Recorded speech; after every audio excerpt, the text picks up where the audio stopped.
If we haven't had the chance to meet yet, as Leon said, my name is Gareth. I'm part of the team around here. And whether you are a follower of Jesus or not, and if you're joining us online, I'm really glad you're here, because as we're doing this summer series, Summer School, and talking about lessons to make sense of life, well, we've got a couple of things in common here. Well, we're all living a life, and we're all trying to make sense of it. So hopefully this is applicable for you. Hopefully this is going to be somewhat helpful. What we're basing this series on is something called the Book of Proverbs. It's found in the Old Testament, and it's wisdom literature. And in short, that means there are texts within it that inform us of ways that we can live our lives, and it kind of informs us of ways that we can flourish, ways we can grow, ways we can kind of thrive. But it also warns us against ways in which we can kind of lead to destruction and things can go badly as well. But the key thing to note is these proverbs are based on probability, not on promises. And what I mean by that is it's highly probable that your peace, your joy, your contentment will increase as you put these things into practice. Your relationships will get better and thrive as you apply some of the wisdom we're exploring. Your work, your career, you'll see it grow and hopefully get better and you get good at your job or get a new job, I don't know. But it's not a promise because life is complex, because life is nuanced and there's gray areas to it. But nevertheless, I am convinced, and we are as followers of Jesus, that there is truth. And these are things that if we apply to our lives, we can flourish and we can grow and we can see them change the trajectory of our lives. And to that end, today, a characteristic, unfortunately, that does result in a bit of maybe chaos or things that kind of aren't good happening into our lives, and I can be guilty of it as well. Let's put it this way. Have you ever had that moment? It's Christmas time, and there's one of the last Lindor chocolates in the box. And so a little selfishly, you don't really check with anybody else, but you claim it and it's yours and you enjoy it. Some people are like cheering, yes, Lindor. Or perhaps you've got a new pair of shoes and a little bit arrogantly, you're kind of flaunting them like you're on a Parisian catwalk and you're showing people at work or maybe around town in Halesowen in the Cornbow that you've got some new trainers on. Or perhaps you defiantly kind of say no to your mum to cook her bacon and eggs when she asks you for brunch and you're making yourself some. Yes, I did do that. Sorry, Mum. And when she asked me for some breakfast, I was like, no, but that is not a good thing that I did. But these aren't big issues, right? And we can brush them to the side and we can play them down. But if we're honest, it doesn't tend to stop there in those kind of behaviors. And they evolve. And it moves towards the refusal to say sorry to a friend that we've hurt with a harsh word, and we tarnish it as banter. Or perhaps it's when we walk past that human being that is sat outside the supermarket asking for some change and we just ignore them. We don't look at them, we don't acknowledge them, we don't even say, no, I'm sorry, I don't have any change. Or perhaps it's that we force what we want on that family day out or the time with friends. You see the impulse that drives all of these behaviors is pride. It's pride. The dictionary defines pride as an exaggerated self-esteem. Exaggerated self-esteem. An inflated, overstated view of ourselves that does impact how we treat others. Synonyms include vanity, arrogance, ego.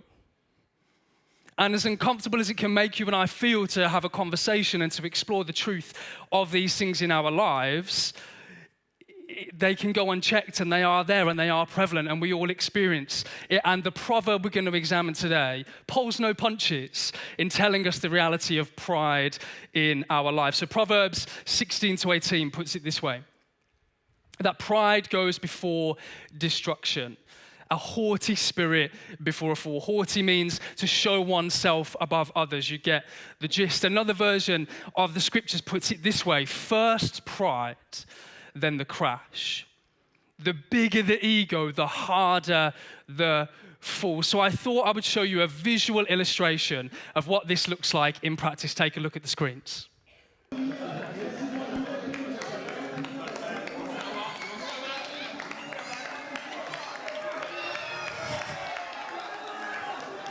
Some cyclists have some egos, right? And in short, they're doing there is there's been a sense of arrogance. We don't need to concentrate till the end of the race. We can just kind of cruise and we're going to celebrate together. There's a bit of ego to say we don't need to try. Everybody else is out of the race. But that pride led to destruction. The bigger the ego, the harder the fall. So notice that the author of our proverb here, the person who's writing this, is saying the same thing in two ways to really get our attention. They're saying that pride leads to destruction. That means that our ego, our unhealthy high view of ourselves, can cause damage to our relationships, to our careers, our places of work, to our own well-being. It doesn't do good for that. So if this is true, if it's probable that this is the case of how pride works in our lives, then how do you and I avoid this? I believe there is an antidote, and we're going to examine that today in our learning objective. So welcome back to school. And our learning objective is this: to describe humility. I believe it is the antidote against pride. Describe humility and have the tools to live it out. C.S. Lewis puts it this way, one of the best definitions of humility, I believe. Humility is not thinking less of yourself. It's thinking of yourself less. Observe that C.S. Lewis here is not talking, he is talking about your focus, not your value. So he's saying it's not decreasing your self-worth or lowering your fundamental value as a human being, but it is increasing your focus on the value of others. It's not a decrease in our own self-worth, it's an increase in our focus on others. It is the growing characteristic of recognizing I am valuable and precious, whilst choosing to increasingly do what elevates the value of another person. And so if pride leads to destruction, then could it be true that humility leads to construction? Is it true then that that which tears down, that which hinders relationships and causes harm, what about if humility was to do the opposite? What about if we were to be people of humble status and that was to cause good things in our lives? And so the real question is how? How do we do this? How is this something that we can apply to our lives? How is this something that we can implement? We're going to have a read of a passage that's found in Philippians. If you've never heard of that before, it's a letter that's in the New Testament. And what is going on here? We're going to read from Philippians chapter 2, 1 to 11. And in short, the author of this kind of text, there's a bit of text where he's writing a letter, and then there's a bit of poetry that he adds into it, is by a guy called Paul. Paul was previously hostile physically towards followers of Jesus in the first century. He attempted to wipe them out. He didn't like followers of Jesus. He had a problem with them. But then he has this supernatural encounter with God, with the risen Jesus, who questions him. And Paul turns around to be the most dominant voice in attesting to the reality that Jesus is the way, the truth, and the life, and writes to a bunch of kind of first century Christians to aid them in how to do that. So he writes this letter to a group of people in a place called Philippi. He greets them, and then he reflects on the fact that he's in prison for his faith. And then he encourages them to build a life of humble service. And that's where we're going to jump in at Philippians 2, 1 to 11. So it's a bit of a longer passage, so buckle in. I know we've got short attention spans in the modern century, but we're going to be great. And there's a bit of poetry if you like that. Okay, so he says this.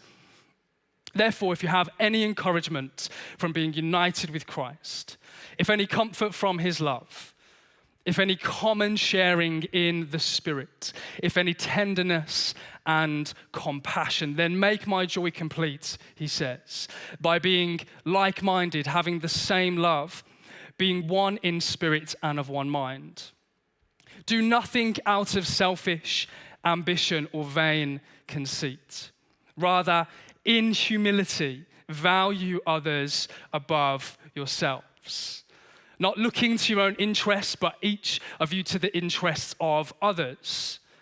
In your relationships with one another, have the same mindset as Christ Jesus. Here comes our poetry about Jesus. Who being in very nature God, did not consider equality with God something to be used to his own advantage. Rather, He made himself nothing by taking the very nature of a servant, being made in human likeness. And being found in appearance as a man, he humbled himself by becoming obedient to death, even death on a cross. Therefore, God exalted him to the highest place and gave him the name that is above every name, that at the name of Jesus every knee should bow in heaven and on earth and under the earth, and every tongue acknowledge that Jesus Christ is Lord, to the glory of God the Father. This is going to be a little bit of a basis for what I want to give to you, which is 4 tools to build humility. So whether you're a follower of Jesus or not, you can apply this to your lives. I hope they would serve you well. And the first one is this: to know your motivation. Paul says to do nothing out of selfish ambition or vain conceit. So we're charged to behave in a way that isn't selfish. Seems obvious, right? But it's only possible if we increase in our own self-awareness of how we are behaving. But pride has this subtle way of kind of isolating us at times to how we behave, or blinding us to some of the kind of moral compass we develop, or even pride likes to help us to justify the wrong things we do to others. So how do you become aware? One way, I think, is to make a friend a mirror. I'm not saying turn them into inanimate objects that you hang up in your hallway. What I mean is invite somebody into your life that you trust and love to help you to have reflective conversations, to help you to say, this situation went really kind of square-shaped and it didn't go really, really well at all. So help me understand, was there something I might have done in this circumstance, in the way I handle myself, in the way I said? If you just decide to live your life alone in the kind of microcosm of your own thoughts and dealings, the chances are you're going to get caught up in pride. I've been there. It doesn't help. So make a friend a mirror. Invite somebody in to help you reflect on how you're doing in relationships, in work, in circumstances. Number 2 is to discover the interests of others. Paul says, doesn't he, to not look to your own interests, but to the interests of others. Now, don't mishear me. He's not saying don't look after yourself when he says don't look to your own interests. We know we have to be in a good position, a healthy position to serve others and care for others. But perhaps it means that we could find out what would make your children, your colleague, your friend feel really loved and cherished. And don't assume, ask. Maybe you could begin to pose a question to people that says, what can I do today to make you feel really loved and really cherished? In that way, you are looking to discover the interests of others. I'm not particularly good at this, and I've already got permission from my wife to say this, but I know, and I've known for a number of years since being married, that Sophie's love language is gifts, receiving gifts. Yet I still don't buy her many gifts. So I've got to do better there. I know that's her interest. It's always because there's so much money. No, they're not. That's true. But I've got to do better there to recognize that's an interest of hers, and also to ask her, in what ways, Sophie, can I make you feel loved today? That's what Paul's saying. To live a humble life is to do that. But the thing is, when it comes to humility and to build these things into our life, it doesn't just happen by good intention. It doesn't just happen by good intention. So the third tool is to do it and then do it again. To do it and then do it again. The best intentions in the world still don't amount to action. So humility needs a habit. Humility needs a habit. A habit is defined this way: a settled or regular tendency or practice, especially one that is hard to give up. Could you imagine if we were people who found it hard to give up being humble? It might have a real impact on our places of work, on our family situations. Establishing a habit is really key. Again, best intentions don't get you that far. And humility is truly formed in us in the regular service of others. So here's some suggestions. Perhaps you could add a daily reminder to a calendar about figuring out a way you could serve somebody. So it comes up every day and it's a question to yourself to say, who is there around me today that I could serve? Who could I make a cup of tea for in my place of work? Could I be the one that makes dinner tonight? Could I be the one that takes the dog for a walk? Maybe there's a daily thing you can do in order to serve other people. Perhaps there's more than that. Maybe you could agree to a weekly or monthly moment to host people in your home or take somebody out for coffee. Perhaps you can be intentional with saying, yeah, you know what, actually hospitality is something we love to give. It's something we want to do to serve others. So maybe we could put that into our calendar. Again, it needs a habit in order for it to thrive. Or lastly, shameless plug, you could join the dream team. Perhaps you could say, you know what, I recognize that I want to commit to a regular time that works for your season of life, whatever that might be, but to say, I'm going to give of what I've got, of what God has given me, of my strengths, the things I love to do, and I'm going to establish them in a routine and a rhythm of being part of the dream team that serve the church and Hales Owen at large as well. So humility needs a habit. And the fourth tool that's really key, I think, in this is to be prepared to not be thanked.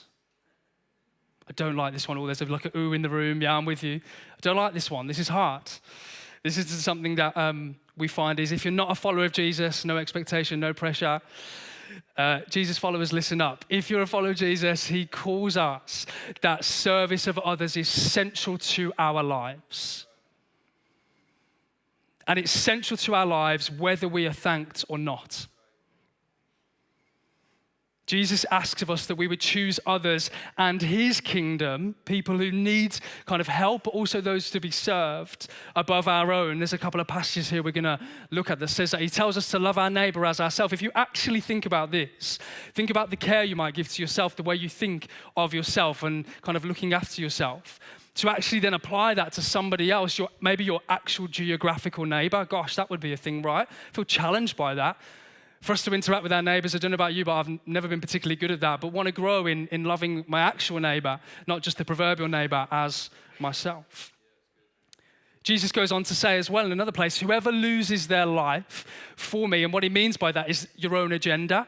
Whoever loses their own agenda for the one of Jesus and for the gospel, this good news about God loving humanity, will save it. He's saying, lose your life, essentially kind of find a way to serve others, and you will find there is so much more to be gained in your service of other people. And lastly, a hard-hitting part of what Jesus has to say is, whoever wants to become great among you must be your servant.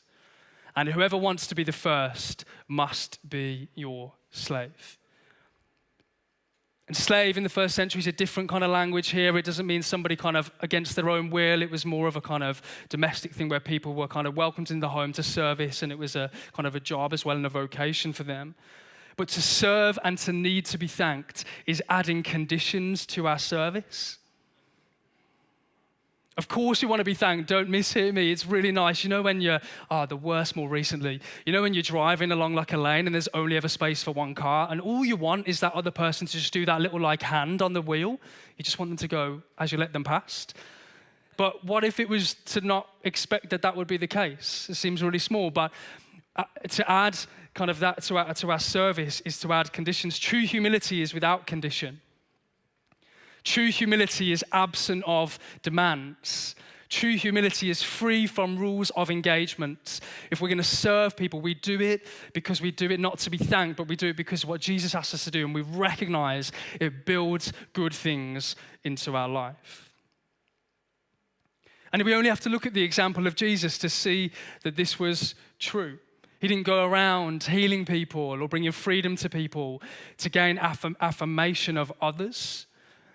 So what did sustain him? When we look at the life of Jesus and his teachings, what were the things that kind of helped him in order to serve others and to not be thanked? Well, I would suggest to you that Jesus had a moment of affirmation of God as his Father.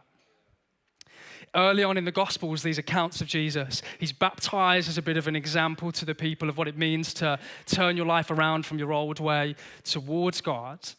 There's a moment where there's the audible voice of God that says to Jesus, "You are my dear son, I am pleased with you."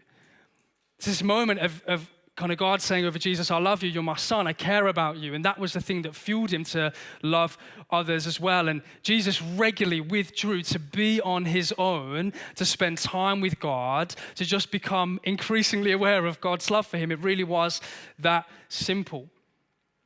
And I definitely hold to the perspective in my own life. I've seen it and would kind of implore you to consider that the thing that fuels and sustains our humble service of others is the love of God.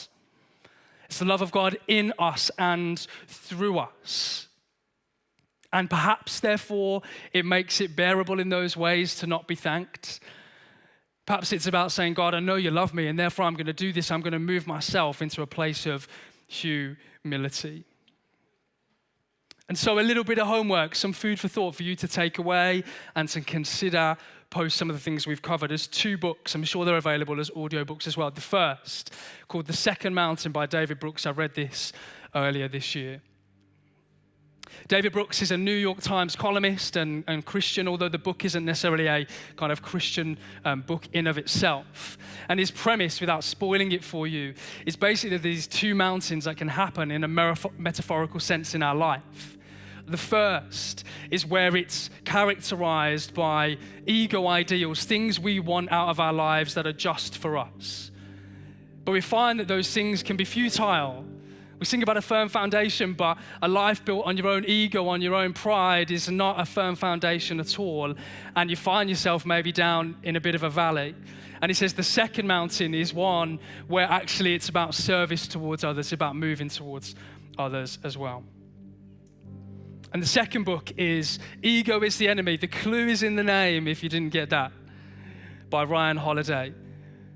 In short, he's saying that arrogance, vanity, pride is not our friend. It's not something to be welcomed in. It's not something to be embraced. But how do we grow and move towards humility? How do we build that into our lives? And so a final invitation for all of us in the room. I wonder if you'd stand to join me as we close in a couple of moments and sing some songs.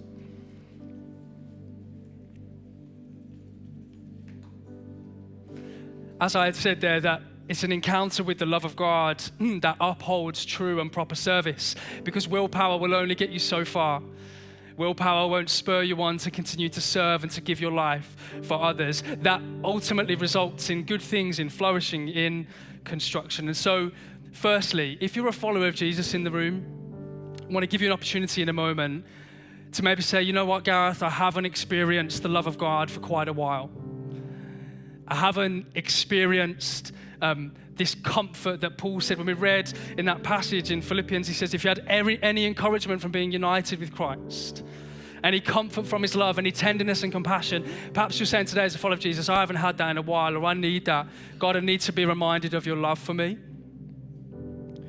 And then following that, I want to make an opportunity for anybody who's not a follower of Jesus, say, yeah, you know what, I want to say yes to this Jesus. I want to experience this love that can change things, that can sustain my life. I want to say yes to a firm foundation for me, because the foundations I'm trying to place my life upon, they're not working right now. I need something more trustworthy. So here's what we can do. If you close your eyes, it's not because it's anything odd, it just helps us to be focused. And if you're a follower of Jesus in the room, or you're online watching at home, you can join us as well.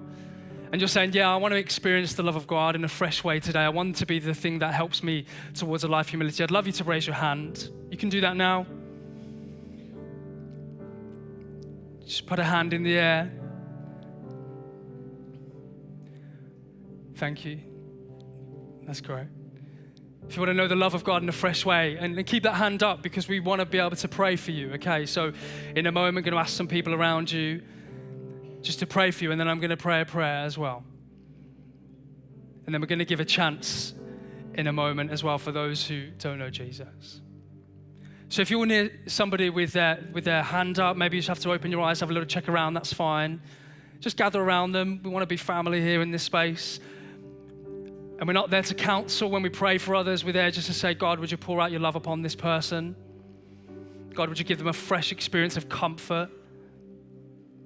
So we're going to do that now and pray for those people. And then to that second group of people, if you're somebody who's saying, yeah, I've never said yes to follow Jesus, I'm going to ask you to put your hand up in a moment as well, just so our host team can put something into your hands. I want to give you a bit of a booklet to be able to guide you on that, and you can come and have a conversation with us. So if there's anybody in the room who you're saying, yeah, I want to say yes to Jesus for the first time, would you put a hand in the air? There's no pressure, there's no expectation, but it'd be right to make an opportunity for that.